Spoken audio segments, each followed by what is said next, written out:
అసలే కరవు ప్రాంతం. చుట్టూ కొండలు కోనలు, రాళ్లు తేలిన పొలాలు, సాధారణ పంటలు పండడమే గగనం. అందులోనూ 2 ఏళ్లుగా వర్షాలు లేవు. బోర్ల నీరు అడుగంటింది. మెట్ట పంటలు కాదు కదా, కనీసం తుమ్మ చెట్లు బతికే పరిస్థితి లేదు. ఎంతో మంది రైతులు సాగుపై ఆశలు వదులుకున్నారు. పొలాలను బీళ్లుగా పెట్టారు. కానీ ఆ రైతు మాత్రం రాళ్లల్లో రత్నాలను చూశాడు. బీడు భూముల్లో బంగారు దిగులను దర్శించాడు. కష్టే ఫలి అన్న సత్యాన్ని నిజం చేస్తూ ఏకంగా 70 ఎకరాల్లో పండ్ల తోటలు సాగు చేసి అద్భుత దిగుబడులు సాధిస్తున్నాడు. మండే ఎండల్లోనూ చెట్ల పచ్చదనం కోల్పోకుండా డ్రిప్ ద్వారా నీరందించి సిరులు మూట కడుతున్నాడు. కరువుపై నెలవైన ప్రకాశం జిల్లా పశ్చిమ ప్రాంతంలో 15,000 దాకా వివిధ పండ్ల చెట్లకి పెట్టుబడి లేని వ్యవసాయంతో జీవం పోసి అందరికీ ఆదర్శంగా నిలుస్తున్నాడు.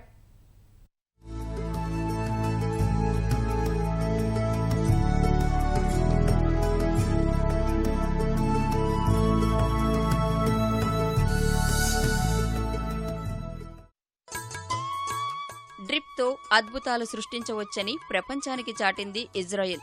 చుక్క నీరు లేని చోట లక్షల ఎకరాల్లో పంటలు పండించవచ్చని నిరూపించింది. 80% వ్యవసాయాన్ని సూక్ష్మ సాగుతో చేస్తూ అగ్రస్థానంలో నిలిచింది. ఇజ్రాయెల్ విజయగాథలను స్ఫూర్తిగా తీసుకున్న తెలుగు రైతులు ఎందరో ఉన్నారు. ప్రభుత్వం కూడా సూక్ష్మ సేద్యానికి పెద్దపీట వేస్తున్నందువల్ల కొత్తగా ఎంతో మంది ముందుకొస్తున్నారు. అలా డ్రిప్ బాట పట్టాడు ప్రకాశం జిల్లా మార్కాపురం మండలం బిరుదల నరవ రైతు. 70 ఎకరాల్లో 15,000 పండ్ల మొక్కలు నాటి ఔరా అనిపిస్తున్నాడు.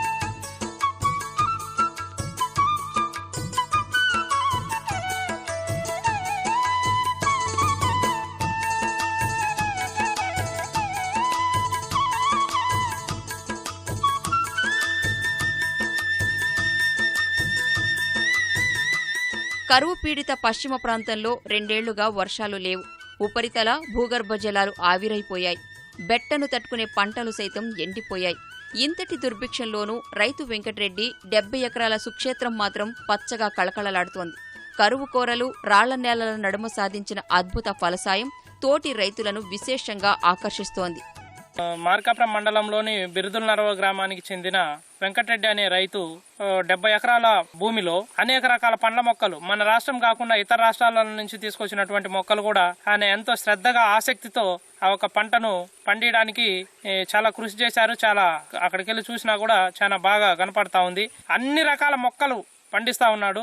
అలాగ పండించాలని రైతు మేము కోరుకుంటా ఉన్నాము.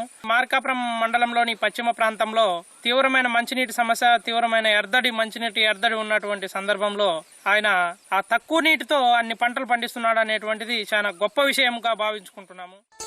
దానిమ్మ, నేరేడు, బత్తాయి, మామిడి, యాపిల్, రేగు, కాశ్మీర్ యాపిల్, సిమ్లా యాపిల్, ఉసిరి తదితర 15,000 పండ్ల మొక్కలు చక్కగా ఎదిగాయి. ప్రతి మొక్కకు నీరు అందేలా డ్రిప్ పైపులు ఏర్పాటు చేయడంతో ఎండాకాలంలోనూ చెట్ల వన్నె తగ్గలేదు. పైసా ఖర్చు లేకుండా సేంద్రియ ఎరువులు తయారు చేసి వేస్తున్నందువల్ల మంచి దిగుబడులు వస్తున్నాయి. నీరు లేక తామంతా సాగుకి దూరమైన 2 బోర్లతో ఇంత సేద్యం చేయడం ఆశ్చర్యకరంగా ఉందంటున్నారు రైతులు. ఈ రైతు ఎలా పండిస్తున్నాడని మేము నెల వచ్చి చూస్తున్నాము.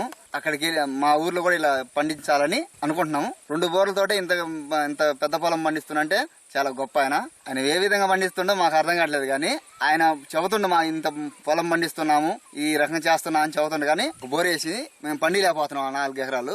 ఆయన 70 ఎకరాలు ఎలా పండిస్తుండో మాకు అర్థం కావట్లేదు 2 బోర్లతోటి. ఆముదం మొక్క మనలేని ప్రదేశంలో వేలాది పండ్ల మొక్కలు బతకడానికి కారణం డ్రిప్, పెట్టుబడి లేని వ్యవసాయమేనని గర్వంగా చెబుతున్నారు సుస్థిర సేద్య రైతు శ్రీనివాసరెడ్డి. తక్కువ నీరు, సహజ ఎరువులతో గడ్డు కాలాన్ని గట్టెక్కిన ఆనందాన్ని పంచుకుంటున్నారు.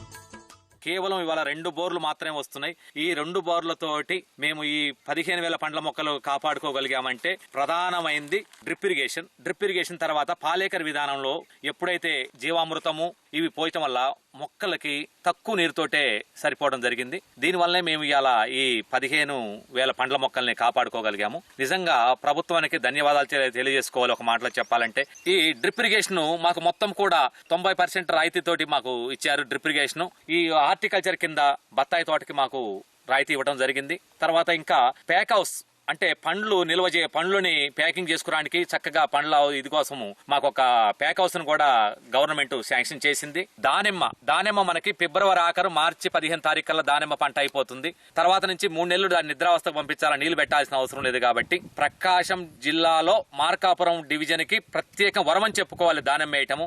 ఆదాయపర్యం కూడా ఇలా టన్ను 50,000 రూపాయలు చేసి చేను దగ్గరకు వచ్చి కొనుగోలు చేస్తున్నారు. ఎకరానికి 4-5 లక్షల రూపాయల ఆదాయం వస్తుంది. ప్రకృతి సేద్య శిక్షణ, రాయితీ పథకాలతో సాగు చేసిన పండ్ల చెట్లు మంచి దిగుబడులతో పాటు లాభాలు ఇచ్చాయని శ్రీనివాసరెడ్డి హర్షం వ్యక్తం చేస్తున్నారు. నీటి సమస్య తలెత్తకుండా నీటి కుంట తవ్వుకుని కొత్తగా నేరేడు, కాశ్మీర్ యాపిల్ సాగు ప్రయత్నం చేశానని చెబుతున్నారు. ఏపీఎంఐపీ కింద మాకు ఒక 15 ఎకరాలు పండ్ల మొక్కలు ఇవ్వడం జరిగింది. పైన సీతాఫలము, నేరేడు, మామిడి చూశారు మీరు. ఆ రాయితీతోటి మేము పెంచుకోగలిగాం. ఇక్కడ 1,00,000 రూపాయలు పెట్టి భూమి కొనుక్కుంటే 1,30,000 మాకు ఏపీఎంఐపీ వాటర్ షెడ్ పథకం కింద ఇచ్చి ఇలా మొక్కలు పెంచుకోమన్నది నిజంగా రైతుకు వరమని చెప్పుకోవాలి. యాపిల్ రేగ్ అని చెప్పేసి కొత్తగా వచ్చింది. అది తెలంగాణ జిల్లాలో బాగా వేశారు. కానీ మన దగ్గర కూడా యాపిల్ రేగు బాగా ఇదైంది. కొత్త రకాలు కూడా చాలా వేసాము. కాశ్మీర్ యాపిల్ వేసాము, సిమ్లా యాపిల్ వేసాము, వాటర్ యాపిల్ వేసాము, 3,000 మొక్కల నేరేడు మొక్కలు వేసాము. సుమారుగా 30 ఎకరాలు వేసాము. ఆంధ్రప్రదేశ్ లో మొట్టమొదటిసారిగా మేము నేరేడు వేయడం జరిగింది. అట్లాగే ఉసిరి వేసాము. ఉసిరి కూడా మంచి దిగుబడి వస్తుంది, మంచి కాపు ఇచ్చింది. దానిమ్మకాయలు వచ్చేవరకు కేజీ 50 రూపాయలు అమ్ముతున్నాము.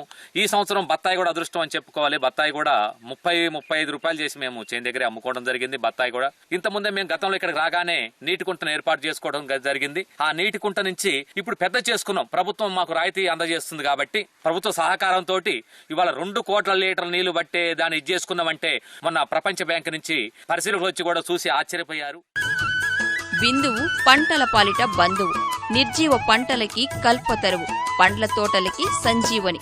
బిందువుకి ప్రకృతి సేద్యం జతపడితే ఫలితాలు అమోఘం అనేందుకు నిదర్శనం ఈ విజయం.